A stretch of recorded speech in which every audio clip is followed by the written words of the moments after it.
C5 ya sekitar sini ya. Ya.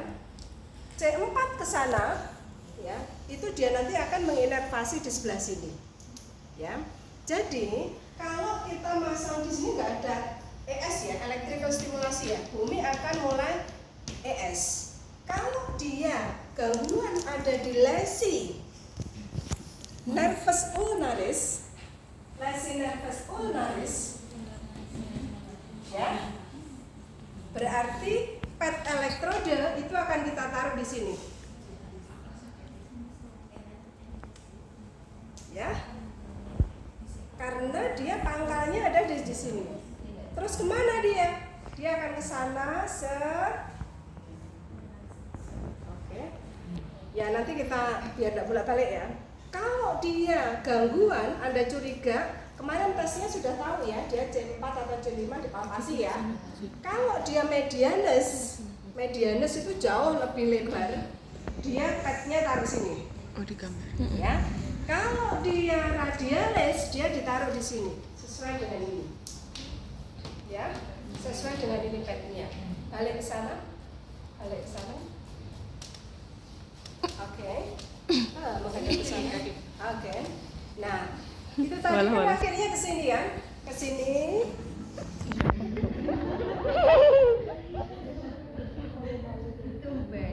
Ya. Dia akan masuk, ya, akan masuk ke sana. Kalau dia ulnaris, axillaris, nervus axillaris, dia akan ke sana, dia muter ke sana, ke sini. Akhirnya dia akan berakhir di sini. Ini ada otot apa ini? Deltoideus. Sehingga kalau dia ada perbedaan, ini kok deltoideus, satunya atrofi, mengecil. Anda patut curiga apakah di situ ada lesi nervus Axillaris. Oke. Musculocutaneous sama ya, ke sana set, dia akan sampai sini saja. Dia nggak akan sampai ke sana. Berarti kalau Anda nanti mau masang electrical stimulasi, taruh di mana? Elektrodenya satu di sini, Yang satu di situ. satu di sini. Oke? Ya. Oke, elektrode Anda pasang di sini. Kalau dia ada nervus medianus dari C5 terakal 1, dia ke sana set, ya, maaf, dia nggak sampai sini, tapi dia akan ke sana set, masuk ke terowongan karpal, ya, terowongan karpal, akhirnya akan memberikan inervasi pada 1, 2, 3, separuh sentimeter. Anda cek impeachment-nya di mana. Kalau ternyata nyerinya dia sampai sini, Anda boleh di sini, boleh di sini. Tetapi kalau sensoris ternyata dia ada di sini, kasus yang paling sering penjebakan di sini namanya carpal Tunnel syndrome. Carpal tunnel syndrome itu impeachment-nya di daerah terowongan Carpal. Berarti nanti ngasih electrical stimulasi bagaimana, Bu? Boleh di sini atau di sini? Nah, di sini boleh. Atau nanti kalau mau dikasih US ultrasonik di daerah yang sini. Bu, apakah di situ ada gangguan? Belum tentu. Karena impeachment-nya di sini. Khusus ya, itu untuk carpal Tunnel syndrome. Jadi carpal tunnel syndrome itu adalah impeachment nervus medianus yang ada di periferi. Oke? Ya, tahu ya? Nah, pun demikian kalau radialis bagaimana? Nah, radialis ini ke sana, dia akan duduk ke sini ya, akan muter ke sini, deltoideus, terus akhirnya akan ke sana, akan ke sini. Radialis khas sekali, dia nanti nyerinya 1, 2, 3, separuh jari manis. Apa ini? Radialis. Sehingga kalau misalnya Loh kok impeachment-nya di sini? Anda kan udah tes ya, compression dan seterusnya, maksung kering sampai sini. Electrical stimulasinya taruh di mana? Satu di sini boleh. Atau ternyata kok impeachment-nya di sini, Anda taruh di sini, elektrodenya satunya di sini, boleh. Ya, yang penting Anda tahu alurnya. Oke. Yang terakhir adalah nervus ulnaris. Ulnaris, ya. Setelah dari sini dia masuk ke sini, menyusuri ini, epicondylus medialis, ya. Dia ada di sana. Ini epicondylus medialis. Dia ke sini, ke sini, terus menginervasi di sini. Jari manis, separuh jari, jari manis dan separuh jari digiti-minimi, kelingking. Ya. Gitu. Sehingga kalau ada gangguan Anda cek. Misalnya post operasi fraktur sepertiga distal. Bisa jadi ininya kepotong. Akhirnya apa? Di sini jadi terganggu. Anda boleh elektrodenya sini, taruh sini. Atau kalau memang dari sini, taruh di C8 torakal 1, satunya bisa di sini, satunya bisa di sini, satunya bisa di sini. Clear ya? Ada pertanyaan? Itu untuk electrical stimulasi. Maaf ya, bisa dialog. Biar mandi, Bu. Oke, ya. Sorry, you can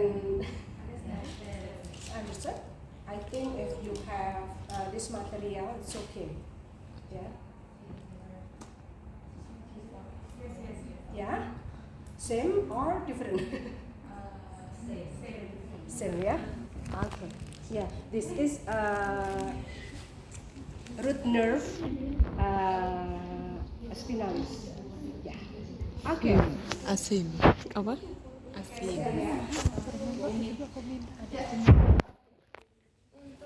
Yang untuk yang nervus radialis tadi melewati deltoid apa tidak, Bu? Oh, enggak. Jadi langsung Ya.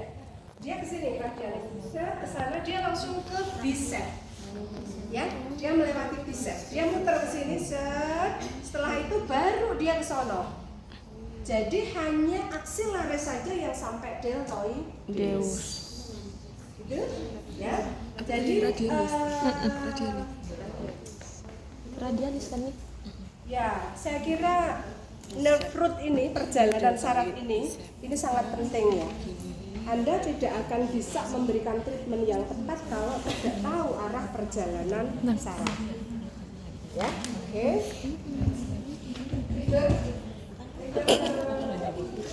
Salahnya di sini. Kita ES juga ya. Anda nanti pakai sendiri ya. ES-nya soalnya nggak ada. Ya, tidur. Traksi neck, ya, traksi neck. Traksi neck sebetulnya bisa manual ya. Kita mau praktekkan manual. Aku enggak mau. Lagi, sampai dia oke, satu lagi, dikit lagi. Ini sih sebetulnya hanya akan membebaskan ketegangan relax, ya. Kepala harus benar-benar relax, ya.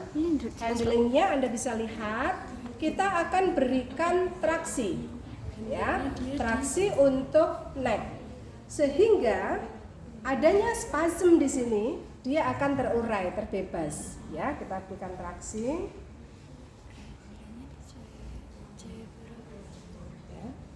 Enggak enggak ada di atas C4. Oke, di bawah occipitalis. Oke.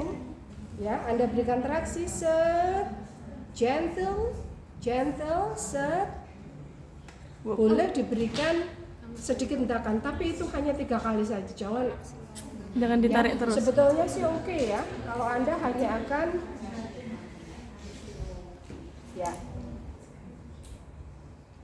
Oke. Agak ke belakang sana. Ya. dulu kita diajarin Pak mau pakai dua tangan. Boleh aja. Senyamannya. Nah, kalau Anda bisa Enggak kayak Pak fiksasi, Bapak. Senyamannya. Oke ya. Jadi tujuannya adalah membebaskan otot di sini yang mengalami ketegangan. Jadi pada saat terjadi compression intervertebralis, kita akan berikan peregangan atau traksi di masing-masing segmen korpus vertebra cervicalis. Ya, ini silakan sih pakai mesin bisa, pakai manual bisa. Pakai mesin ya. Jadi kalau pakai mesin dia nanti posisinya half lying, dia didahului ke sana, nanti ditarik. Ya ada. Gitu ya. Nah, kalau coba duduk. Umi akan terangkan thoracic outlet syndrome ya. Thoracic outlet syndrome itu tidak hanya nervous ya. Kalau saraf nervous ini tadi kan manifestasinya ini ya. Tetapi thoracic outlet syndrome karena dia mengenai gangguan di thorax, dia tidak hanya nervous tetapi vaskularisasi.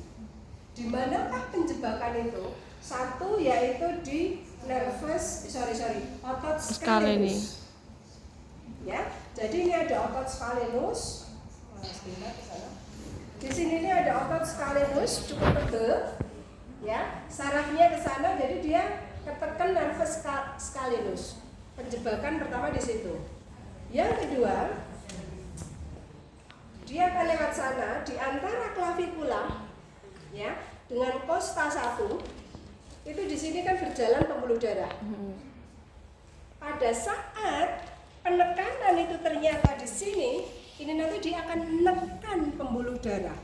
Compression of vascularization. Makanya tanda-tandanya nadinya tidak Terasa. Nadinya tidak Lemah, tidak teraba. lemah atau tidak normal. Oh. Ya kan pada saat kesana loh nadinya hilang kemarin kan spesifik. Iya. Masih ingat? Ya. Jadi khas sekali thoracic outlet syndrome itu positif bila ada gangguan pada Nadi. Oke. Nah, karena kenapa penjebakannya di sini? Yang terakhir dia penjebakannya di sini, di teres minor. Akibatnya apa? Akibatnya gangguan pada shoulder. Kalau ada gangguan shoulder, Anda boleh memberikan traksi shoulder. Oke? Tidur terlentang. Thoracic outlet syndrome ini ya. Traksi shoulder. Ya, jadi ini Bumi terangkan semua, tapi nanti Anda harus pilah-pilah. Anda ketemu di sini, atau di sini. Ya, biar Anda bisa membedakan. Traksi shoulder itu sebetulnya bisa bermacam-macam ya. Jadi kalau saya terangkan ya, traksi shoulder itu kan bagaimana kaput humeri ini berkedudukan dalamnya cekungnya cavitas glenoidalis. Nah, ini nanti akan kita traksi ke arah ventrolaterokranial. Ya, masih ingat? Ingat. Sehingga ini bisa kita traksi, kita bebaskan penjebakan di teres minor. Biasanya tandanya khas sekali. Dia dibawa ke sana sakit, apalagi kalau ditanya, loh kok sudah lama sekali? Ternyata ada gangguan di torakalnya. Anda lihat skapulanya berbeda, gitu ya. Oke, Bumi akan ajarkan salah satu traksi, ya.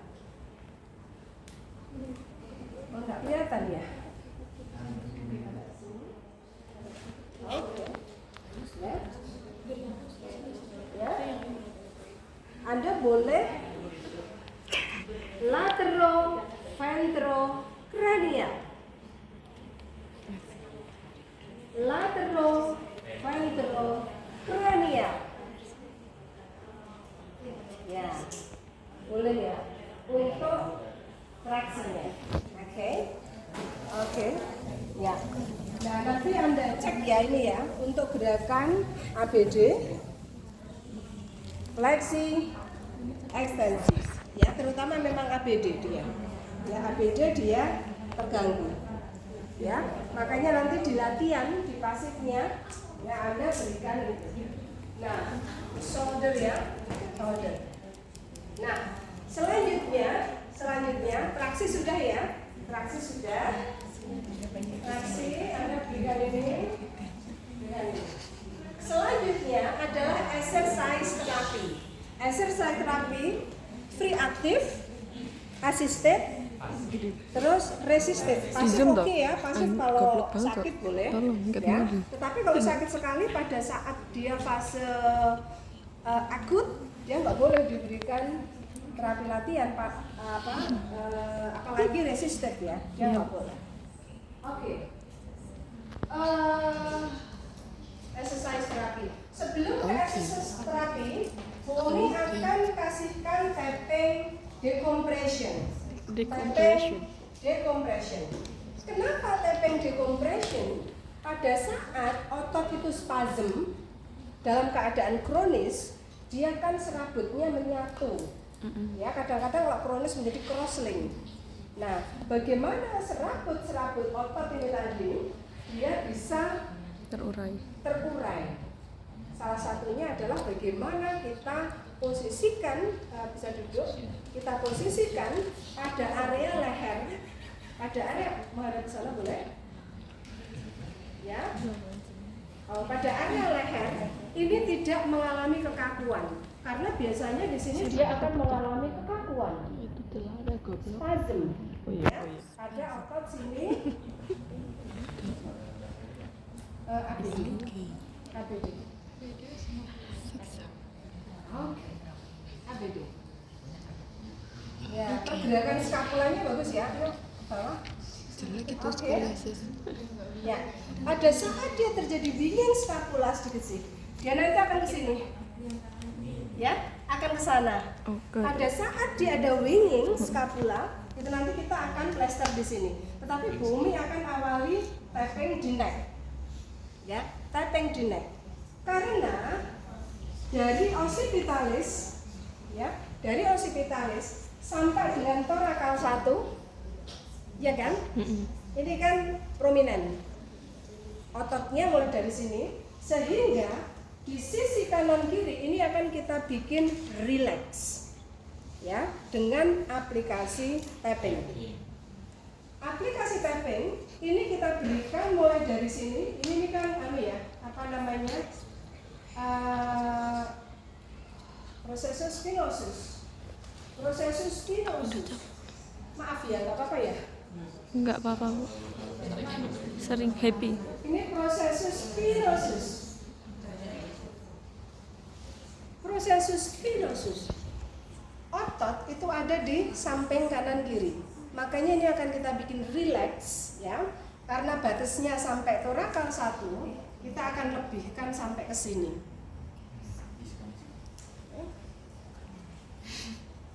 Mulai dari occipitalis.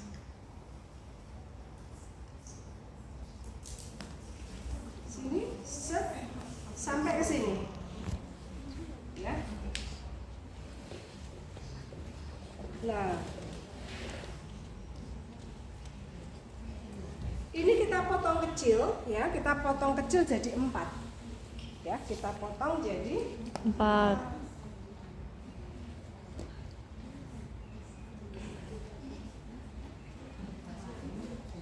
Nantilah tak lanjut. Kena, gitu kan? Upper trapeziusnya merasa ini. Upper trapezius bisa Anda tapping juga, cuma ada waktu diajarkan ya. Karena ya kalau protokolnya sih hanya ini, tapi boleh ya. Boleh nanti. Oh, jawab. Nanti kedengeran di sini kita berantem. Ini kok bentuknya enggak lanjut ya? Potong pun harus gitu ya. Mm-mm.